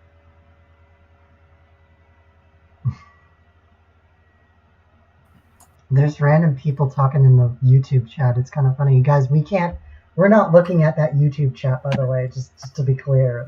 Like we're looking at Clawstein on the Discord. There's a YouTube chat? Oh, no. I mean, there's like a couple people saying hi. I'm just making sure that they realize that we're not in there. But yeah, so we have, unless I missed someone, we only have one person who can actually have something to read for the workshop. Yeah, does anyone else but that one person have something to read for the workshop? Either way, we're going to have to break down in a minute because, Well, break down in half an hour. We have... Either that or we you actually have to keep leave 15 minutes before 9. All right, so we've got Crimson Mist and Strength Laureate. Something. Okay. Anyway. Well, I was gonna split us into 2 rooms, but it might be just a 1-room thing. But though having 2 authors on one topic makes it more organized. I don't know. If we do split up, I vote working with Fan. We work well together. Hi. Yeah, howdy. Alright, well,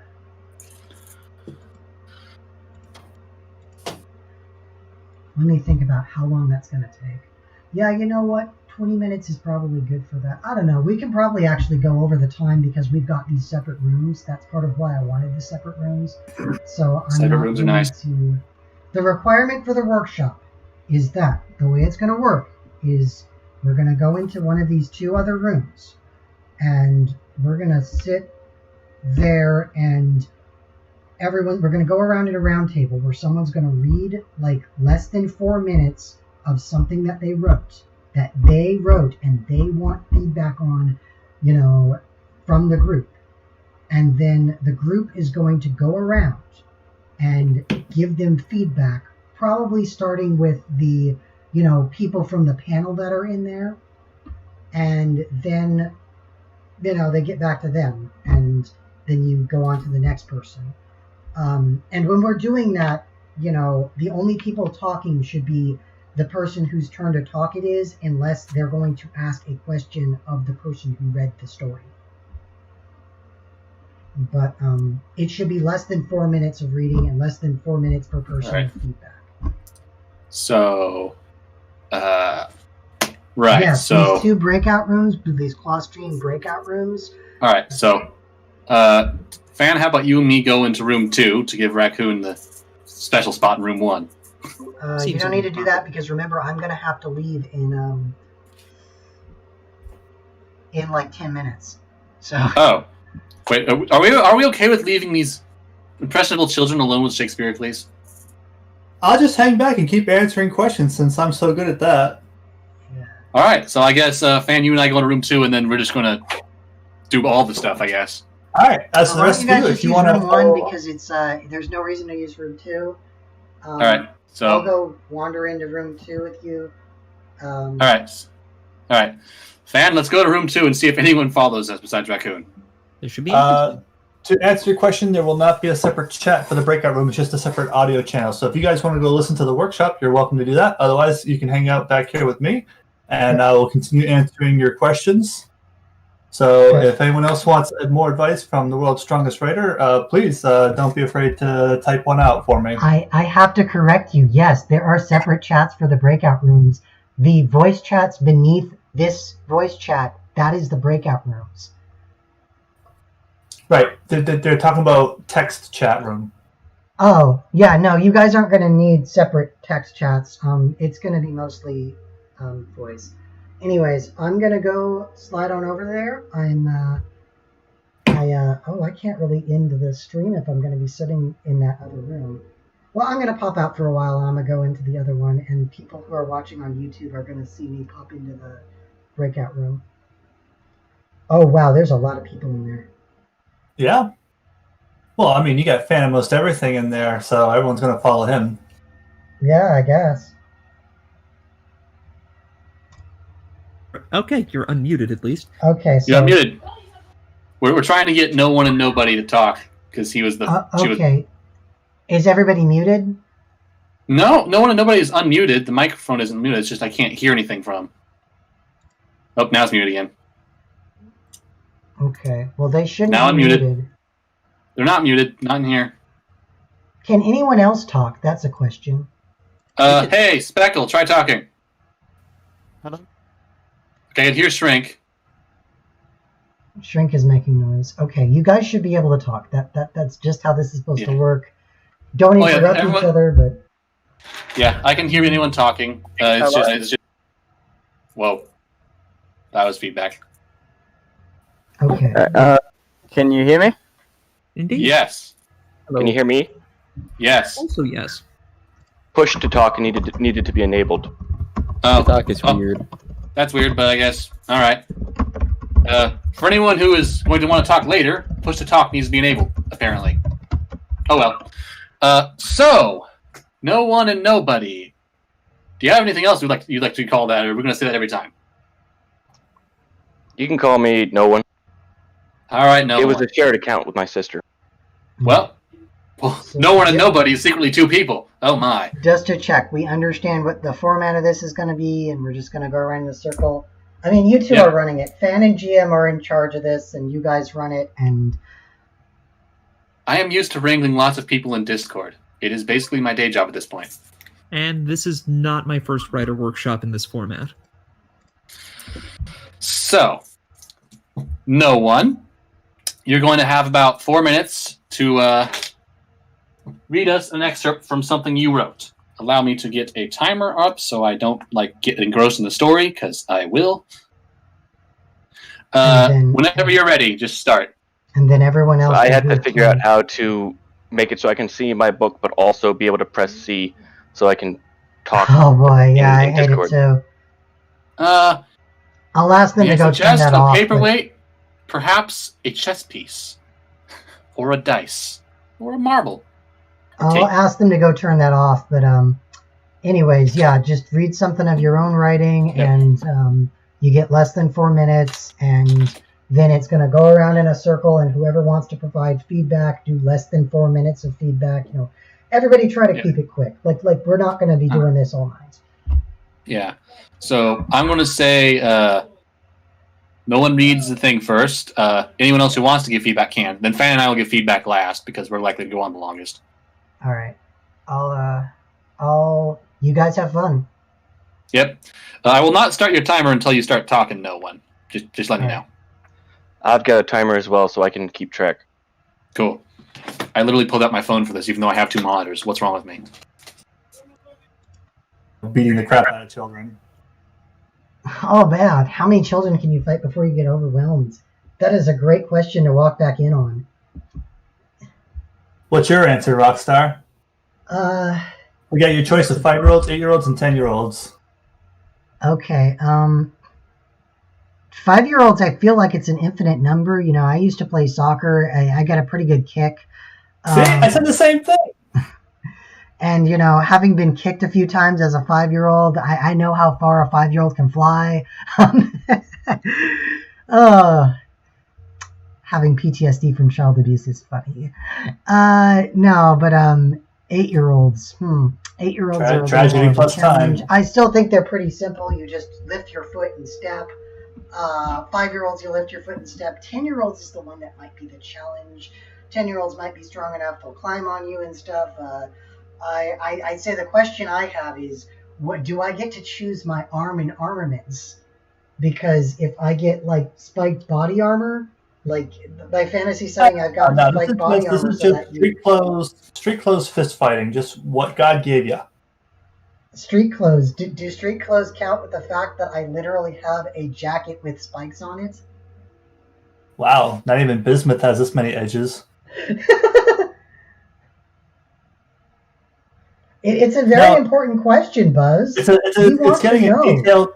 No, this question is getting a detailed answer because it's the only one in the chat. I mean, please toss out any other questions here. I've got another 25 minutes to kill. Yeah, and I gotta leave in like 5 minutes.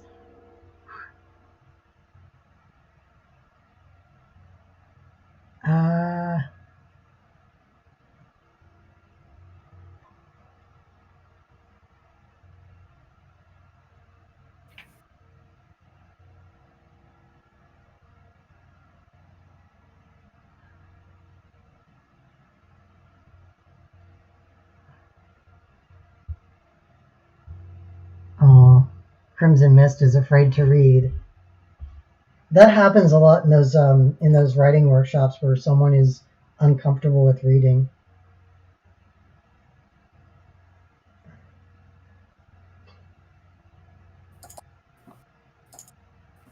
All right, yes, Gray. Gray has asked the question, do you research your fix, and if so, how? I go on at length about this in both the 5 Steps to Writing Anything panel and the world building panel. Researching is really important, especially if you're going to include real world things that you don't necessarily understand. With my fantasy setting, it is 90% like actual research has been done on this. I don't include like sword fighting unless I know how that sword fighting works and that is an actual thing you can do in a sword fight. If you're gonna write about dragons, you need to go to the zoo and actually observe them in the wild. Yeah, if you write about dragons, you got to go to the dragon zoo. But no, if you I find that this is about my think inside the box thing. You don't want to have to reinvent things constantly, and you also don't want to alienate readers who might understand this better than you, because if you're writing about like a real world thing, oh my gosh, it is so ridiculous how many people get like guns or swords or whatever wrong. And it's like, all you had to do is look this up. Literally, all you had to do is look the FIO panel is coming up. Sometimes I'll read these FIO stories that I really, really like what's going on, except for there's a couple things that are just not realistic, but they're so close to something realistic, and it's like all you had to do was do your research on how artificial intelligence works, and then you would be able to know that, or how computers work. Or just a simpler example, like when somebody has a double barrel shotgun and they cock it, no double barrel shotguns cock or have a lever action. They're all rear loaded. Right. Exactly. They all work the same way. Or you get someone with an AR-15 and then you refer to it as an assault rifle. We're not going to get into this. Well, no, I mean like in a book. I've seen people do stuff like that in a book, and it's like, okay, you've alienated anyone who has an AR-15, and it's the most popular rifle. Why would you? Also not true, but it's not the most popular. It's one of the most popular. Okay. Anyways, this comes to the point I was wanting to make, is that sometimes the best thing you can do is to keep it vague, because if you're going to use details, you have to make sure you're using the right details, and you need to be correct about it. And the best way to avoid being incorrect is to leave it vague. If it's not important to the story or to the narrative, you don't necessarily have to include it. Right. Where are these workshops? Rigellus asks. If you look directly under where it says the Closton room that we're all sitting in, if you look directly under it, you've got Closton room breakout and then Closton room breakout 2. If depending how big your sidebar is, you can see those. Yeah, there's only one being used right now, so. Yeah. Anyways, when y'all write based off the real world, if you do, how do you handle writing with cultures or places or whatnot that you feel you've never been able to research into its full extent? Well, the trick is just go research what you can. If you're going to include some concept, go look at the context of that. Don't include someone's mythology and say, the trick I use is I just don't write about the real world. I write about my fantasy setting. and then I don't have to worry about it. But the couple times I've had to do that, I'll go and I'll look, like, what is the context of this thing that I always know a little more than you're actually going to write about. Iceberg theory here. Always understand a little bit further than what you're going to write about. Understand the underlying details. And honestly, be sure to look up. In the current year, there's really no excuse to not research something. Yeah. You have to think, if whatever your reader could look up, you need to be able to at least know that much. Right, and then of course there's also the thing of don't words. Words are failing me suddenly.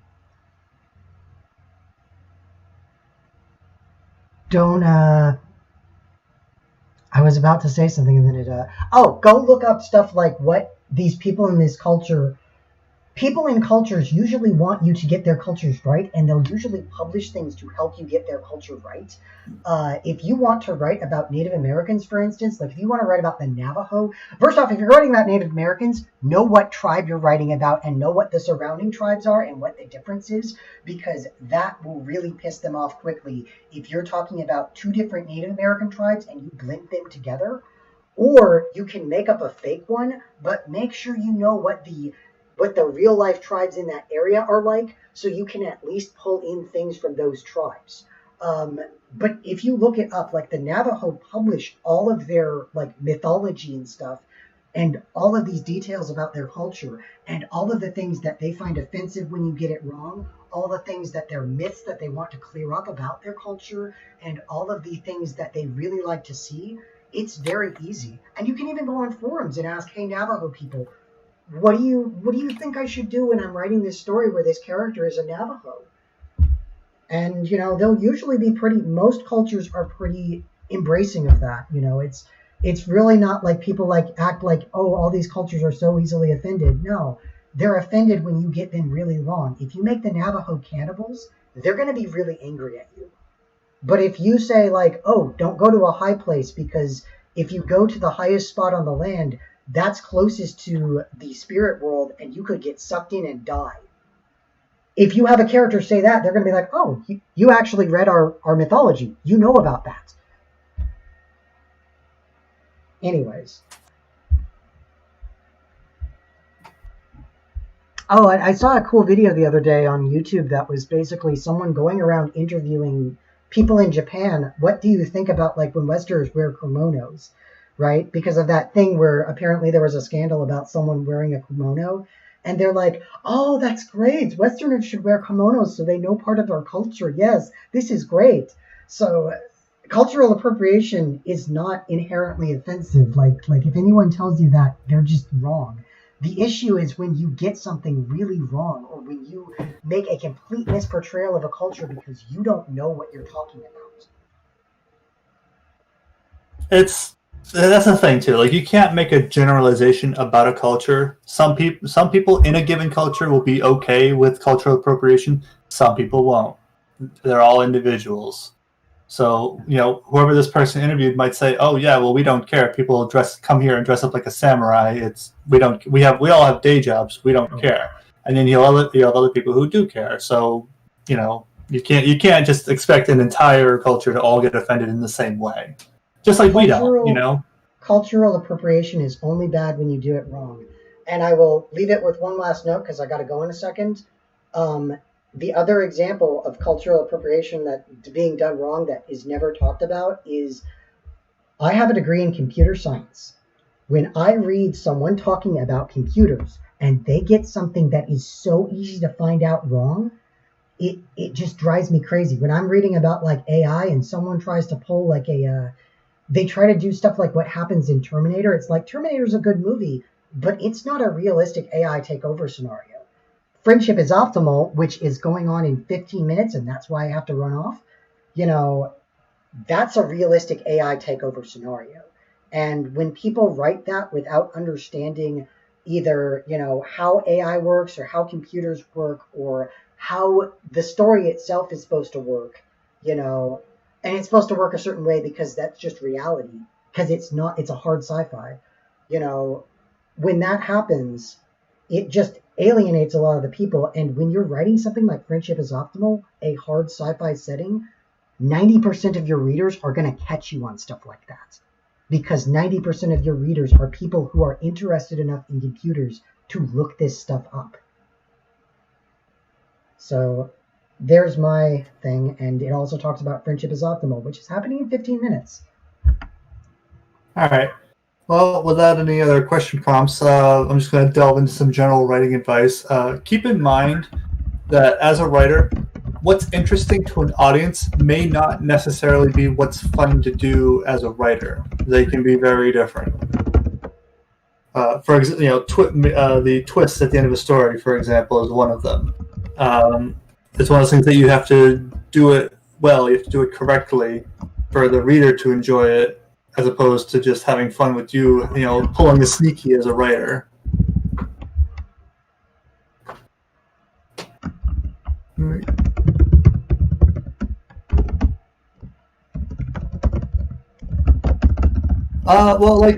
So Buzz is asking, do you personally prefer writing things that you know extensively about, or do you enjoy researching for new things? Both. I find, obviously, doing the first is easier. For example, writing fan fiction with My Little Pony, I will keep the links to the episodes handy, especially if I'm writing something that happens during a particular episode. If it ties in tightly with the canon that's happening, I want to make sure I preserve that. Not everybody does that, and of course, you're free to do what you want, but I prefer to leave canon be and expand on it rather than changing it. And in those cases, I will research things very extensively and make sure that people are saying the right things that matches up with whatever happens in the episode. Because oftentimes, what I'll want to do is write about what's happening either off camera or in a different scene or in the background. But the nice thing about fan fiction is that we have these established characters in this established setting, so the research has already been done, and you can just and you already know the things that these are the things that you know very well, and you can just write about. Which is why I think fan fiction is such a big thing to begin with, because I think the hard part, especially for new writers, is to create a whole setting and all these new characters, and having to go through the trouble of explaining the world and the characters without it just being walls of empty prose. One of the best ways you could do this, if you wanted to develop a completely new setting with new characters, is through dialogue. It's a very organic way of doing it without it feeling like people have to slog through paragraphs of prose. You can have the characters talking about current events and doing it in an organic way, where the reader can still absorb information about the world passively while having the plot moving forward through the characters' dialogue and their actions, moving the story forward. I know a lot of people will talk about a particular theme in a story. Trying for theme is important, but you won't really see what the story is actually about until you're at the end. I think J.R. Tolkien said it best when he said, for as long as he's known about allegory, he's tried his best to avoid it. And for those of you with a thesaurus, allegory is when you're trying to write a story that's supposed to be a simile to something that's already happening. For example, a lot of people said that Lord of the Rings was an allegory for World War I, or the world that he lived in as it existed after World War I, which he denied. Which is fine. I'm sure he didn't have. I'm sure he was being honest about that, and that he didn't have the authorial intent to make it like that way on purpose. But the thing about culture and writing and writers who live in a culture is that the culture that you exist in bleeds into your art no matter what. You can try your best to avoid it, but it can still end up happening. That's just the nature of art. Hey, Snow, what do you think? Yeah, talk. You can talk. Yes, hi. Can you hear me? Yeah. Yes, we can hear you. Okay. Hi. Talking about culture in writing, huh? Yeah. I think that We're just talking about writing advice. This is the end point of the writers panel. We're just filling the dead air. What's your writing advice? The best single sentence of writing advice I can think of that I've ever received is every element must sing together. In other words, the story is constructed around an idea, and that idea includes the characters, the setting, the events, the themes. All of these things, ideally, are tied together in some way. The person who told me about this sentence was thinking of the concept of freedom in one novel, for instance. So he centered the entire novel on the concept of freedom, and had the setting be a place that was unusual in its political status, characters who were very interested in the concept of freedom, a bunch of other supporting characters who were showing off various aspects of freedom, such as political, economic, freedom to transform themselves in various ways, and the conflict was about things such as people transforming themselves in ways that were deeply disturbing to others, and what is a logical moral limit of it. Post-humanism type stuff? Yes. Oh, neat. So that was an example of trying to tie together everything to have a solid theme so that there is a strong connection between the elements of the story. Yeah. For those who don't know, Chris Snow here writes a novel series that's kind of, I think, based off of, or at least inspired by Friendship is Optimal, called Thousand Tales. That's, it's about people getting uploaded into an MMO. Huh. I was going to say, like, the humanism aspect sounded similar to, like, Altered Carbon. Well, the thing I just described is not my work. That's a friend's work. Okay. Wait, I'm not describing your work? What? Oh, no. The thing that I was describing, the book Freedom City, is a book by a friend of mine, rather than the Thousand Tales stories. I have similar themes, though. I am actually working on some unrelated fantasy stuff lately. I did a fun fantasy story series, and then doing this unrelated silly thing about people getting bullied by gods.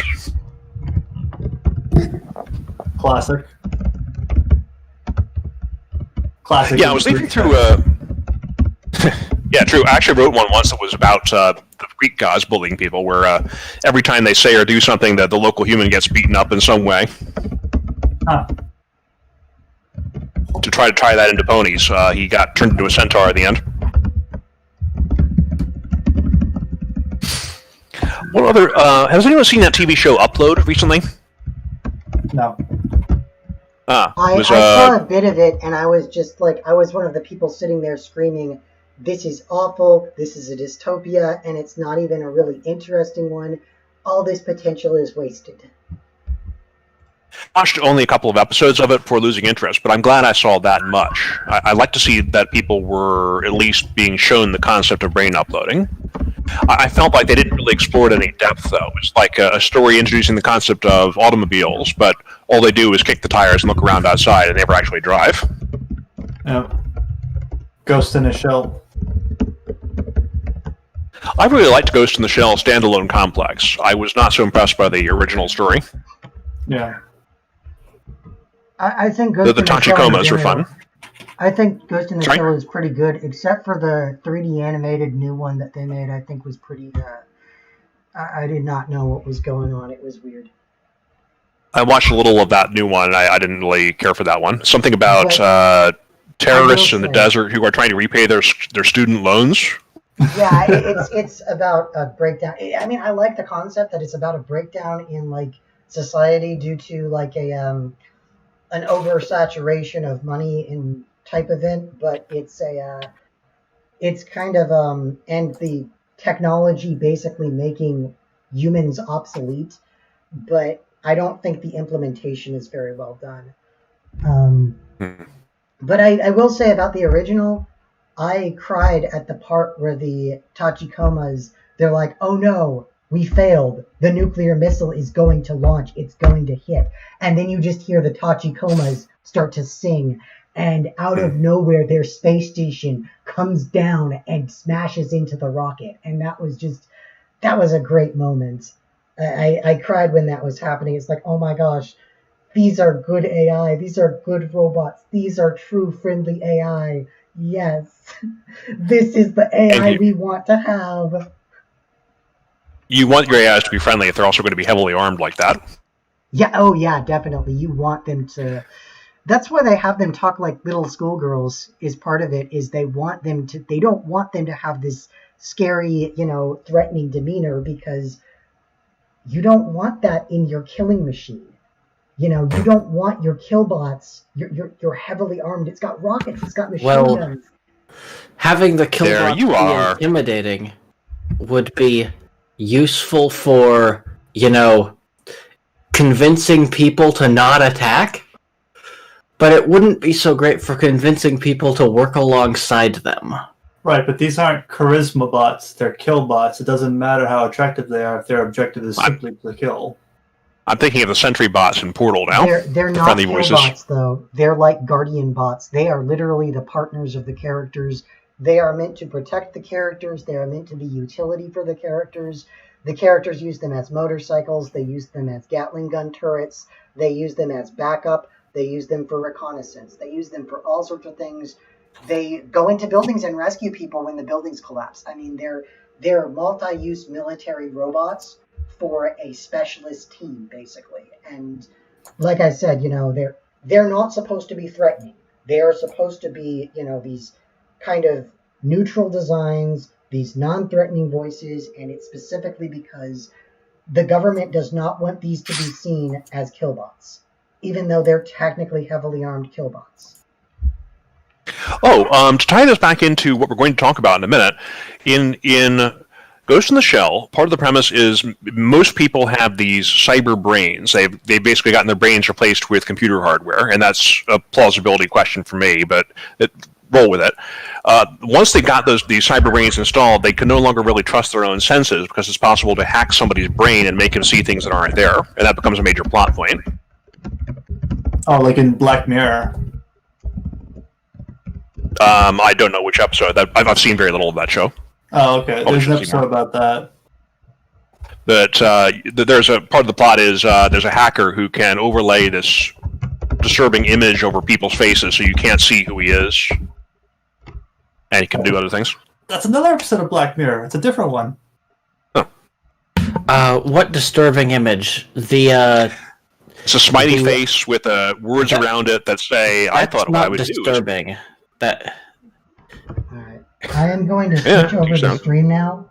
So the people on the YouTube stream, it's going to end now. But hey, join us for this next one that's coming up. Let's take a moment to do our sound checks.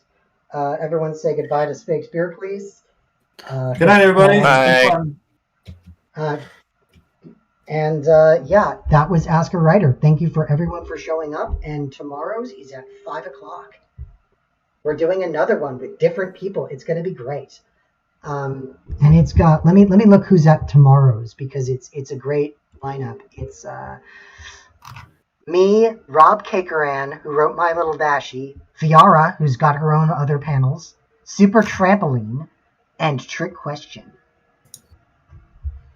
I know the two of you are probably excited to hear that one too, because I know Open Skies liked Trick Question, I think. I know Gray does. Hey, Gray, can you talk?